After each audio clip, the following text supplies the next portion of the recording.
What's up guys, this is Chronic Rush and welcome to episode 33 of my FIFA 14 Road to Gold Around the World series. Welcome back guys. This episode we finished off with the French League 1 squad last episode and we're going to be moving on to the Belgian Pro League. And we're going to start off with a quick old squad builder like I said. Belgian Pro League 3-5-2 in goal. We're going to start off with Proto and the searches are still absolutely fucked on this game, as you can see here. But we go and look for Proto. Discard price goalkeeper. Used to be a silver in FIFA 13. Absolute tank. So I'm just going to pick him up there. The best keeper in the Belgian Pro League by far, I would say, in terms of rating. Moving on to the centre-backs, like I said, we're playing three at the back. And we're going to start off looking for Kanu. And I really should just kind of like search for the player because this was probably the most inefficient way of doing it, and this is what I'm doing at the moment. I'm just searching for the player and looking for Kanu. Again, very solid centre back, being a fairly solid centre back in quite a few of the latest FIFAs, and I pick him up for 3,600 coins. I do believe with the Senegal chemistry style on, so that's probably perfect for a fairly pacey centre back. Looking for another centre back, a French centre back called Koulibaly, I think it is. And this guy, looking for Senator again, couldn't pick any up. Goes for about, not too much, 950k. Go and pick him up for about 1,100 coins, I do believe. 1,200 coins in decent contracts and stuff like that. So, again, 73 pace, 72 pace. And the next centre-back, a goal centre-back, which is going to be HowTo. Fantastic centre-back. Going to pick him up for, I believe, discard price maybe. Yep, 400 coins odd, and that's just a perfect amount. Pick them up for 28 contracts, 99 fitness, absolutely sorted for about 400 coins. Boom, 82 pace. Defense is going to be rapid as hell. Moving on to the right wing, we're going to look for Marcelo Gonzalez, the Moroccan. Pick him up in, I think that was the Maestro chemistry style, so that should be fairly solid. I think that's dribbling and passing and stuff like that, and shooting. So we're going to look for a left mid. Pick up Joseph Malrose, I think it is. French Genk player, and he's going to cost about 450 coins. And I think that's just the basic contracts. 87 pace, 64 shot. He's going to go and fill in the left mid spot. Say CDMs, there's a couple of choices in the Belgian Pro League. We're going to start off with this player here, Junio Malanda, 71 rated player, and this guy looks like an absolute tank. I wouldn't want to get in the way of this guy, but pick him up for about 1.5k, 74 pace, fairly solid defensive stats and across the board, so that should be fairly solid.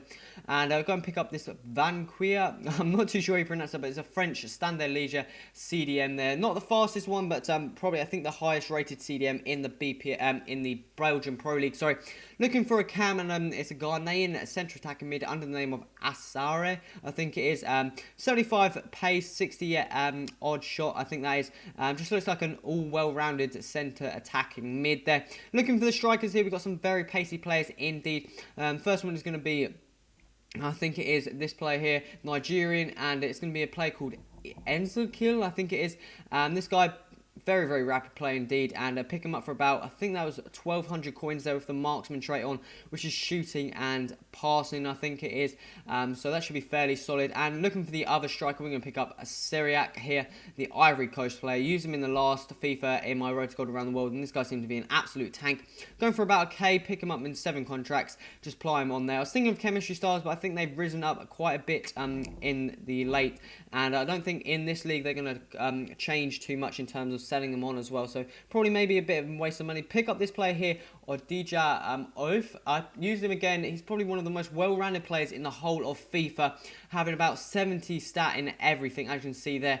But I just picked him up there, mainly because he can like fill the cam role if I needed more fitness, fill the CDM roles, and just rotate the middle altogether. Looking for some finisher traits here, just to apply onto Syriac and stuff like that, because I thought that could be fairly solid.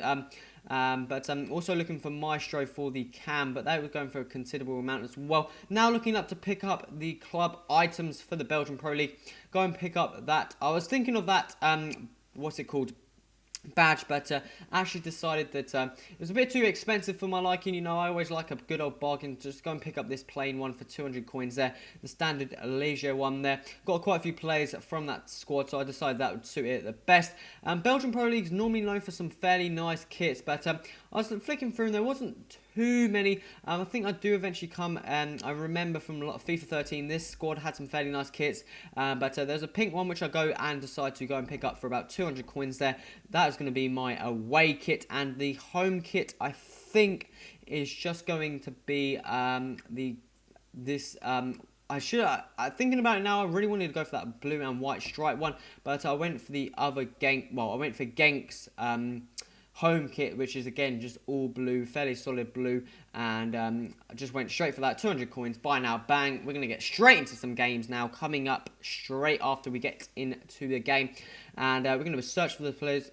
Quickly put on a bronze bench here. I'm not too sure if it matters too much anymore, bronze benches. I know it used to in like when you're looking for single matches and stuff, but I'll just do it anyway. It's just out of habit now.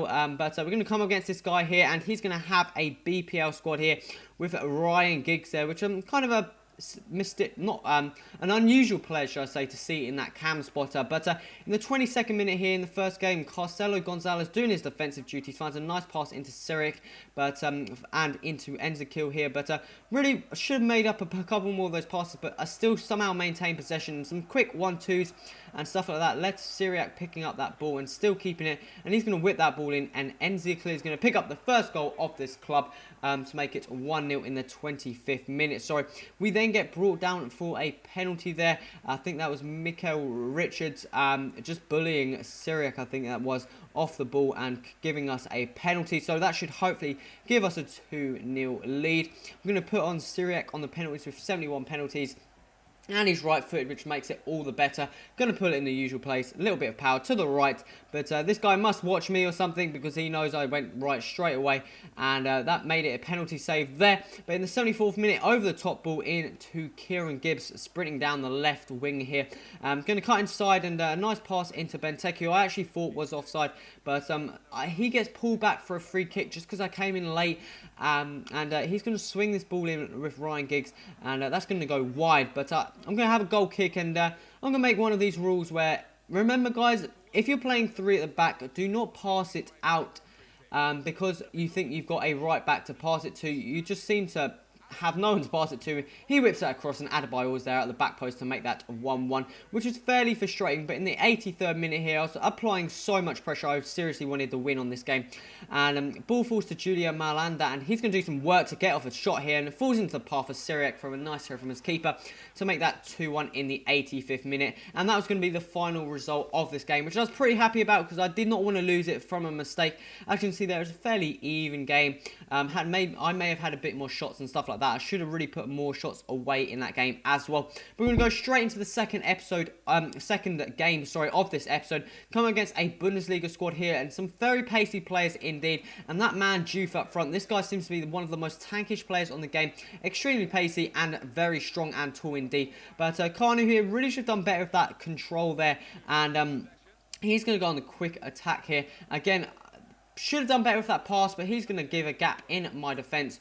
And he eventually falls out to Tony Cruz, who's going to tuck that into the top left-hand corner to make that 1-0 in the 21st minute. Then move all the way into the 67th minute here, over the top ball. And this guy is just absolutely dominating me. But Kolibuli here picks up a nice tackle, and we're going to go on the counter-attack here. And Enzekil is going to pick up this ball, wait for the run of his fellow teammates up front. Over the top ball is going to be now into the play of Acer.